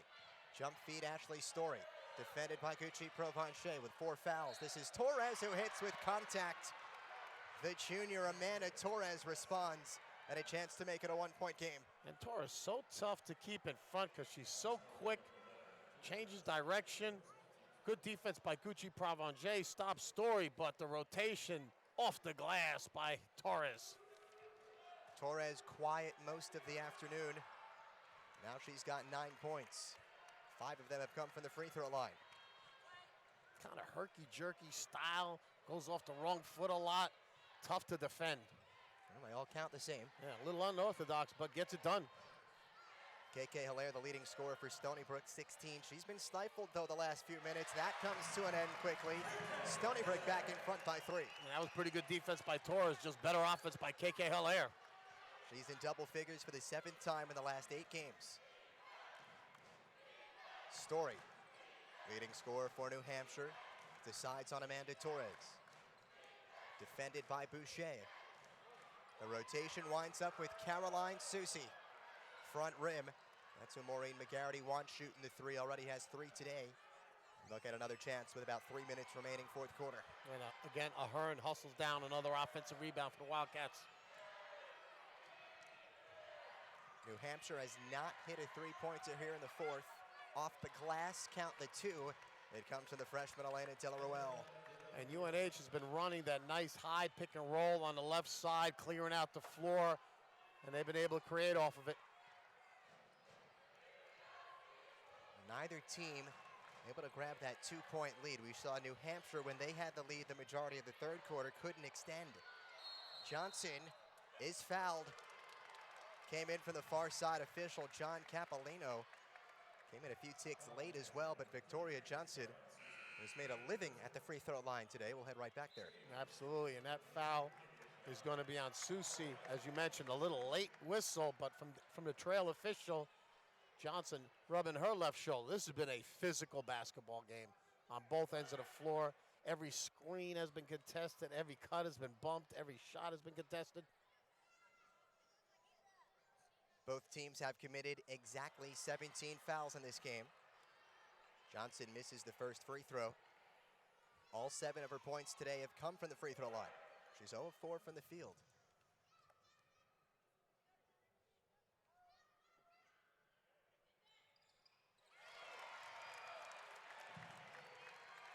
And both teams will be in the bonus the rest of the way. The Seawolves only 4 fouls right now, but on their 5th, UNH will go to the free throw line. Stony Brook has found a little bit more balance in their scoring attack here in the second half. They are 2 of 14 from the field outside of the big 3. Speaking of 3, it's Caroline Susi. Left it short again. Delaruel winds up with the offensive rebound. 2 minutes remaining, 4th quarter. And Stony Brook has to secure those long rebounds. UNH doing a nice job tracking them down. They go back to Story. She is up and in. We are tied 48-48. She goes over Oksana Gucci-Provencher. And I thought the double team should have came a little quicker. Story had too much time to operate inside. Points 11 and 12 of the night for Ashley Story. Nice feed by Pagan. Somehow threaded the needle to Oksana Gucci-Provencher. And the Canadian will head to the free throw line. Great backdoor cut by Gucci-Provencher. And Pagan with the foul, with the find. It's so nice when your bigs are passing the basketball so well. Oksana Gucci-Provencher missed her first 5 shots today and delivered on a clutch 3-pointer at the time, gave Stony Brook a 4-point lead. Receiving some heavy minutes here in the second half, which maybe has kept Cheyenne Clark on the bench. Surprised at all that Cheyenne Clark hasn't seen the big minutes here in the 4th. No, I am, but when you play as well as Gucci-Provencher is right now, certainly done a nice job. You may see some offense, defense down the stretch, getting Clark and Zeiss back in the basketball game.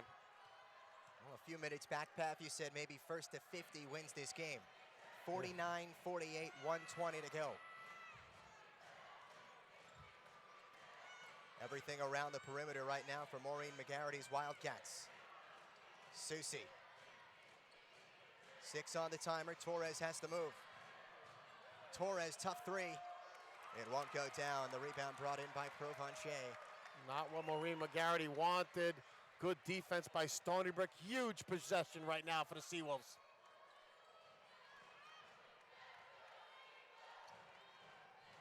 Chance to make it a 2-score game with a triple. Stony Brook has only taken 10 three-pointers today. They've hit 4. Johnson has not hit from the field today, all the way to the rack. She's rejected big time. Ashley Story says no.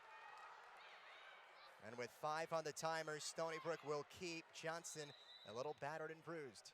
Great rotation defensively. Johnson had a clear lane to the basket, and Story comes out of nowhere and swats it away. 1-point game, 41.8 remaining. Stick with us. Stony Brook and New Hampshire, round 2.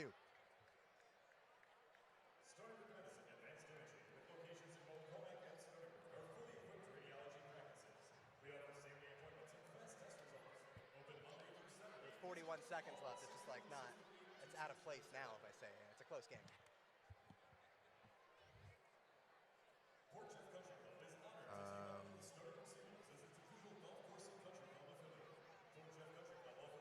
Replay of the block? I mean, We did the replay already. yeah, but that was like to break. I mean.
(49-48), Stony Brook trying to extend their winning streak to 20 consecutive games. Ashley Story comes up with a big-time swat on Victoria Johnson to keep the deficit right where it's at. Yeah, UNH's size and tenacity on the defensive end has really given Stony Brook fits tonight.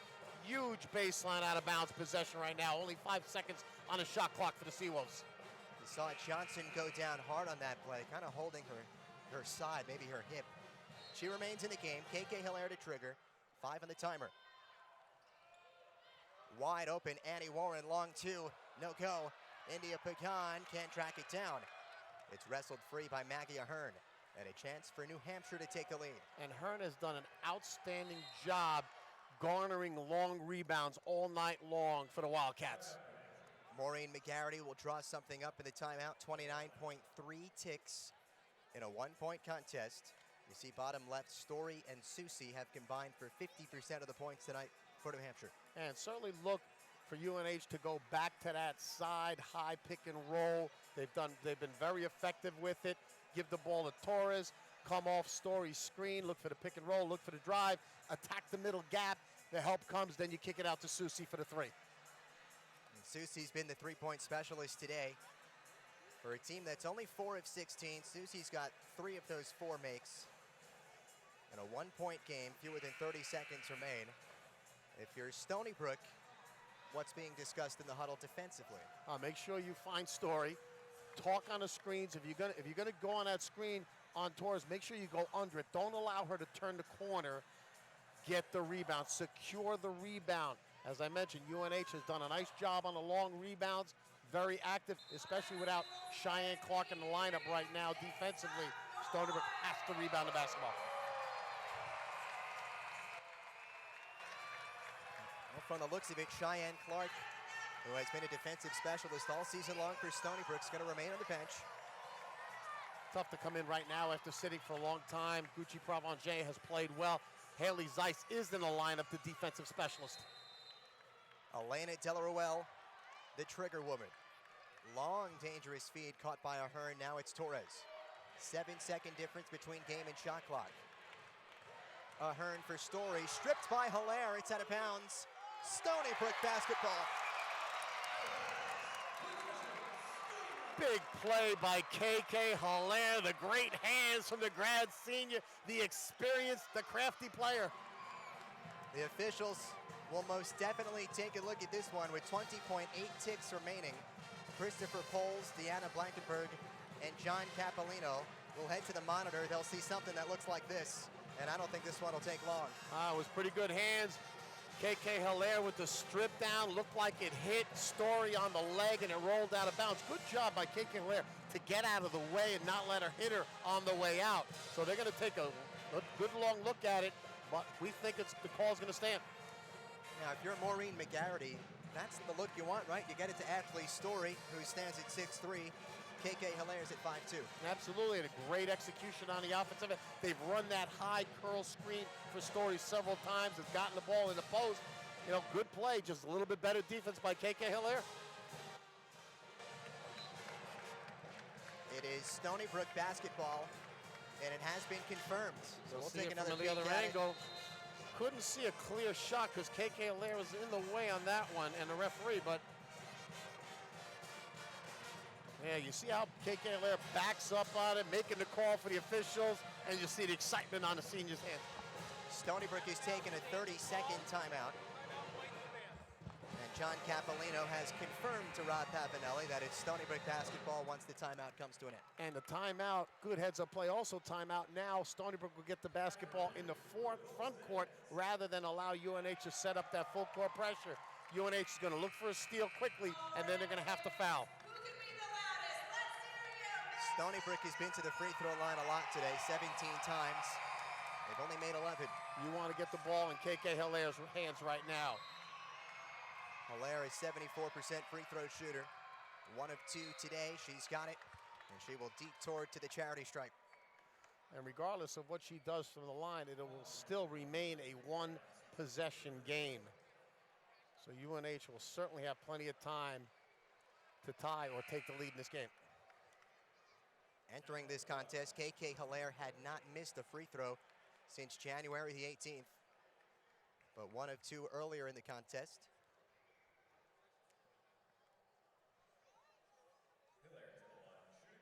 I'll give her plenty of time to think about this one.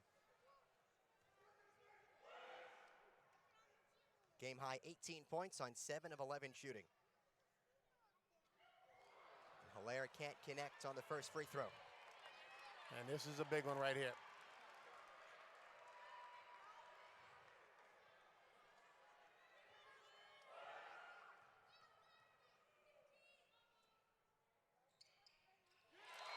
Second one down for KK Hilaire. Still a bevy of timeouts remaining for both teams. Maureen McGarity will use one. And UNH will get the basketball in the front court, set up a half-court set. Again, look for more of the same. UNH wants to get the basketball into Story's hands. Well, they won't have Caroline Susi, who's been their three-point option today. She has fouled out, has hit 2 of the 4 three-pointers for New Hampshire. But if you're the Wildcats, you'd have to think you're drawing up something to get the best possible look you can get. Absolutely. You're only down 2. You don't need the 3. You'll take a 3 if you're open, but Stony Brook has to make sure they keep the ball out of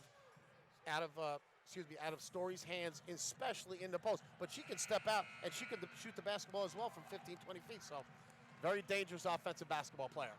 I'll double back to it again. A few minutes back in basketball time, we said first one to 50 might win this game. Stony Brook just hit the 50-point mark. When these teams met on January the 11th at Lundholm Gymnasium in New Hampshire, 44-44 the score at the end of regulation. Stony Brook won it in overtime. Story hands off to Torres. Tough two, air ball. Out of bounds, it'll stay with New Hampshire. Oh, it looked like Indy Pagan had possession of that basketball, knocked away by UNH. It's a timeout, UNH, but I think they're going to go to the monitor just to double check. 12.7 remaining fourth quarter. You'd have to think if there's any sort of controversy involved in a possession call, they'll go to the monitor, and that's exactly what they'll do. John Capolino and Christopher Poles, maybe a couple more monitor trips, and they've done a mile today. And a great job defensively by Stony Brook. Oksana Gucci-Provenche rotates over, takes the drive away from Torres. Indy Pagan had the basketball. Seemed like it got knocked out of her hands. She may have touched it last. We'll see what the officials say. Caroline McCombs has her group, KK Hilaire front and center. And for good reason. Team's leading scorer today with 19 points. And maybe the biggest defensive play with the strip of Ashley Story earlier. You can't see it from that camera angle.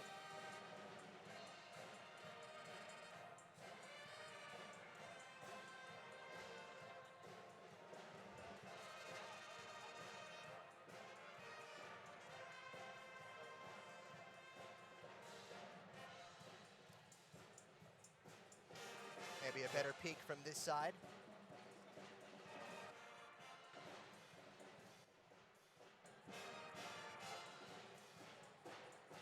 Much better angle from here in the slow-mo. We are actually seeing right now what the officials are looking at.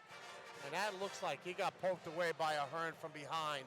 Stony Brook did not do a good job of boxing out on Maggie Ahern, who does a great job on the offensive glass, but Pagan seemingly had possession of it, and it got tipped away from behind.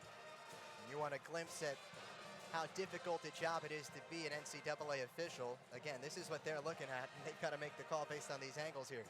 In triple slow-mo, and we're not exactly sure. Well, Maureen McGarity, 10th year head coach with New Hampshire. One quick rebuild year last year, and they're right back in the thick of it this year. You see second all-time in wins with 143.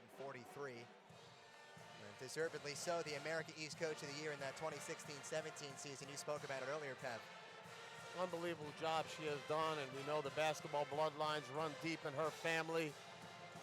She will not be happy with this call if it gets reversed, though.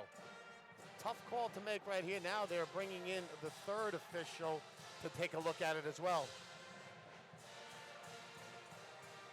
Wildcats have rebounded nicely from last year's quote-unquote down year, although Maureen McGarity says it was important that we went through what we went through last year to get to this point this year.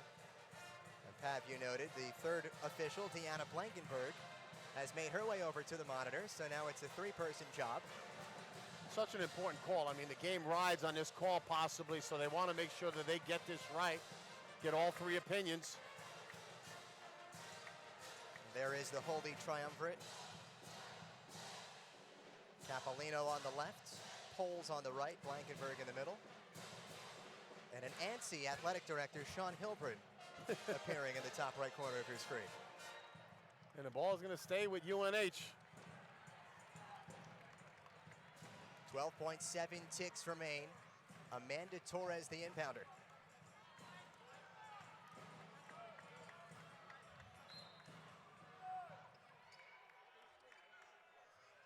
Story, one-touch feed, Delaruel has it stripped again by KK Hilaire. Stony Brook's floor general has done it again. Basket won't count, foul was on the ground. It will still send KK Hilaire to the free throw line, a chance to ice this one. There's a saying, big players make big plays. Two huge plays by KK Hilaire on the defensive end. The strip down early in the knockoff Story and picking the pocket at half court. And physically, you said a big-time player making big-time plays. Physically not big, 5'2" grad student. That doesn't seem to matter. Yeah, it's the size of the heart, and nobody's got a bigger heart than KK Hilaire.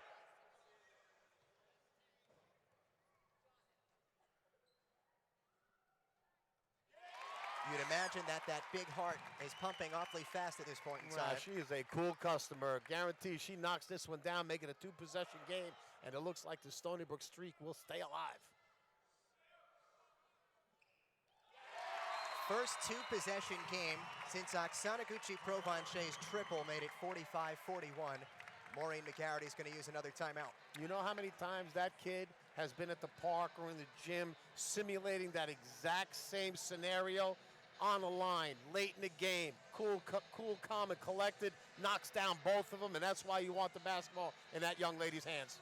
She had 22 against UMass Lowell, second most points she's had in a game this season. You figure, oh, she's going to follow this one up. So far, she's followed it up with 21. And some big plays. I mean, it's the leadership, the little things that sometimes don't show up on the scoreboard, the decision making. She has been such a big part of this team so far this season. The grad transfer, and I'll tell you right now, certainly cemented herself in the conversation for America East Player of the Year.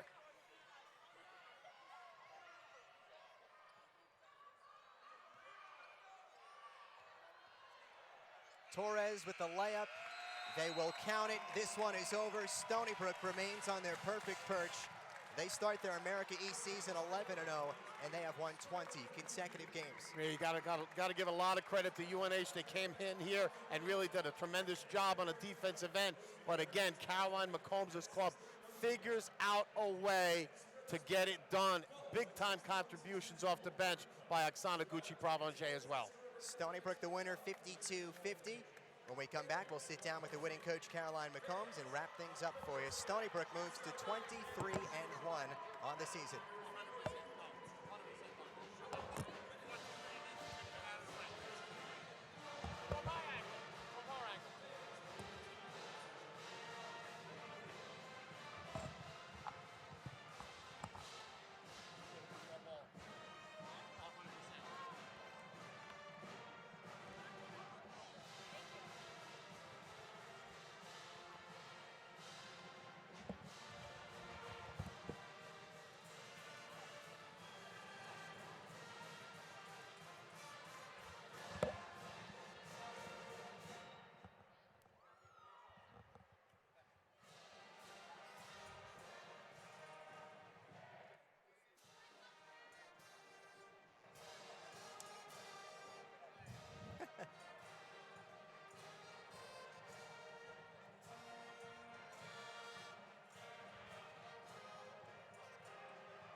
The Stony Brook Seawolves remain on their perfect perch in America East play. They move to 11-0 behind a dicey 52-50 win against New Hampshire. We're joined by Stony Brook's head coach, Caroline McCombs.